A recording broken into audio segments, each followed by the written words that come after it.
ನಮಸ್ಕಾರ, ಪಯಸ್ವಿನಿ ವ್ಲಾಗ್ಸ್ಗೆ ಸ್ವಾಗತ. ನಾವಿವತ್ತು ರುಚಿಕರವಾದಂತಹ ಸ್ನ್ಯಾಕ್ಸ್ನ ಮಾಡ್ತಾಯಿದ್ದೀವಿ. ಕಡಲೆಪುರಿಯನ್ನು ಬಳಸಿ ತುಂಬ ಕ್ರಿಸ್ಪಿಯಾಗಿ ಟೇಸ್ಟಿಯಾಗಿರುತ್ತೆ. ಇದನ್ನು ಮಾಡೋ ವಿಧಾನ ಹೇಗೆ ಅಂತ ನೋಡೋಣ ಬನ್ನಿ. ಈ ಒಂದು ಸ್ನ್ಯಾಕ್ಸ್ ಮಾಡೋದಕ್ಕೆ ಬೇಕಾಗಿರುವಂತಹ ಸಾಮಗ್ರಿಗಳು: ಅಡುಗೆ ಎಣ್ಣೆ, ಸಾಸಿವೆ, ಬೆಳ್ಳುಳ್ಳಿ, ಕರಿಬೇವು, ಒಣಮೆಣಸಿನ್ಕಾಯಿ, ಹಚ್ಚ ಖಾರದ ಪುಡಿ, ಉಪ್ಪು, ಕಡಲೆಪುರಿ, ಈರುಳ್ಳಿ, ತೆಂಗಿನಕಾಯಿ, ಕಡಲೆಬೀಜ, ನಿಂಬೆಹಣ್ಣು. Crispy, tasty and quick recipe ಮಾಡುವಂತಹ ವಿಧಾನವನ್ನು ನೋಡೋಣ.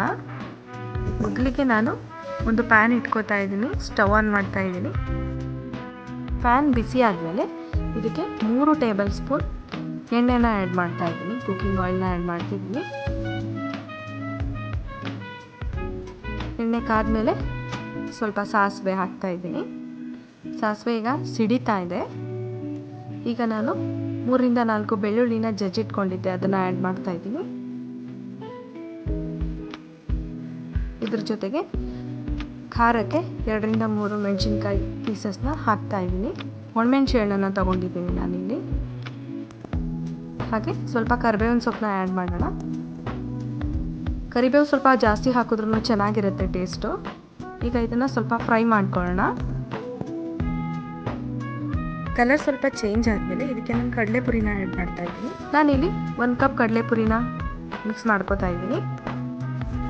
ಸ್ಟವ್ನ ಸಿಮ್ಮಲ್ಲಿ ಇಟ್ಕೊಳ್ಳೋಣ, ಯಾಕಂದರೆ ಕಡಿಮೆ ಉರಿನಲ್ಲೇ ನಾವು ಈ ಪುರಿ ಒಗ್ಗರಣೆ ಮಾಡಿಕೊಂಡ್ರೆ ತುಂಬ ಚೆನ್ನಾಗಾಗುತ್ತೆ.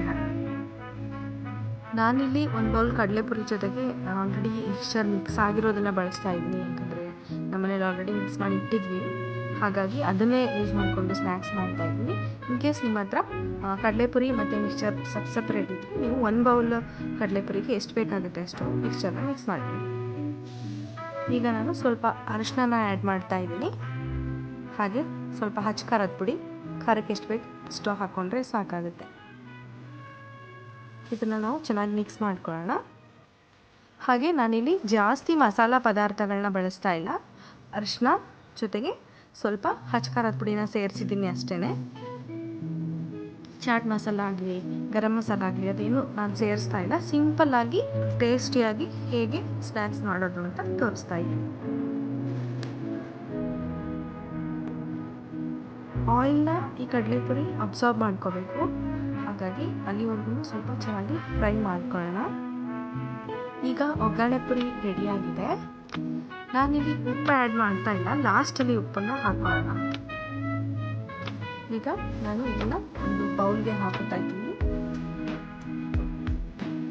ಇದಕ್ಕೆ ಒಂದು ದಪ್ಪ ಈರುಳ್ಳಿನ ಸಣ್ಣದಾಗಿ ಕಟ್ ಮಾಡಿಕೊಂಡು ಆ್ಯಡ್ ಮಾಡ್ತಾ ಇದ್ದೀನಿ. ಹಾಗೆ 1/4 ಕಪ್ ತೆಂಗಿನ ತುರಿನ ನಾನು ಬಳಸ್ತಾ ಇದ್ದೀನಿ. ಹಾಗೆ ಇದ್ರ ಜೊತೆಗೆ ಸಿಪ್ಪೆ ತೆಗೆದಿರುವಂತಹ 2 ಟೇಬಲ್ ಸ್ಪೂನ್ ಕಡಲೆ ಬೀಜನ ಆ್ಯಡ್ ಮಾಡ್ತಾ ಇದ್ದೀನಿ. ಇದ್ರ ಜೊತೆಗೆ ರುಚಿಗೆ ತಕ್ಕಷ್ಟು ಉಪ್ಪನ್ನು ಸೇರಿಸ್ತಾ ಇದ್ದೀನಿ. ಈಗ ಇದನ್ನು ಚೆನ್ನಾಗಿ ಮಿಕ್ಸ್ ಮಾಡ್ಕೊಳ್ಳೋಣ. ನಾವು ಕಡಲೆಪುರಿನ ಫ್ರೈ ಮಾಡಿ ಬಳಸ್ತಾ ಇರೋದ್ರಿಂದ, ಒಗ್ಗರಣೆ ಪುರಿನ ಇದರಲ್ಲಿ ಬಳಸ್ತಾ ಇರೋದ್ರಿಂದ ಈ ಒಂದು ಸ್ನ್ಯಾಕ್ಸ್ ಬಂದು ತುಂಬಾ ಕ್ರಿಸ್ಪಿಯಾಗಿರುತ್ತೆ, ಬೇಗ ಸಾಫ್ಟ್ ಆಗಲ್ಲ, ಗರಿಗರಿಯಾಗಿಯೇ ಇರುತ್ತೆ. ಇದಕ್ಕೆ ಈಗ ನಾನು ನಿಂಬೆಹಣ್ಣನ್ನು ಸೇರಿಸ್ತಾ ಇದ್ದೀನಿ. ಈಗ ಕ್ರಿಸ್ಪಿಯಾದಂತಹ ರುಚಿಕರವಾದಂತಹ ಸ್ನ್ಯಾಕ್ಸ್ ರೆಡಿ ಇದೆ. ನೀವು ಕೂಡ ಇದನ್ನು ಮನೆಯಲ್ಲಿ ಟ್ರೈ ಮಾಡಿ, ಹಾಗೆ ಟೇಸ್ಟ್ ಹೇಗಿತ್ತು ಅಂತ ಕಮೆಂಟ್ ಮಾಡೋದನ್ನು ಮರಿಬೇಡಿ. ಈ ವಿಡಿಯೋ ಇಷ್ಟ ಆಗಿದೆ ಅಲ್ವಾ? ಹಾಗಾದರೆ ತಡ ಯಾಕೆ? ಲೈಕ್ ಮಾಡಿ, ಸಬ್ಸ್ಕ್ರೈಬ್ ಮಾಡಿ, ಶೇರ್ ಮಾಡಿ, ಬೆಲ್ ಬಟನ್ ಕ್ಲಿಕ್ ಮಾಡಿ, ಆಲ್ ನೋಟಿಫಿಕೇಷನ್ ಆಪ್ಷನ್ ಸೆಲೆಕ್ಟ್ ಮಾಡಿ.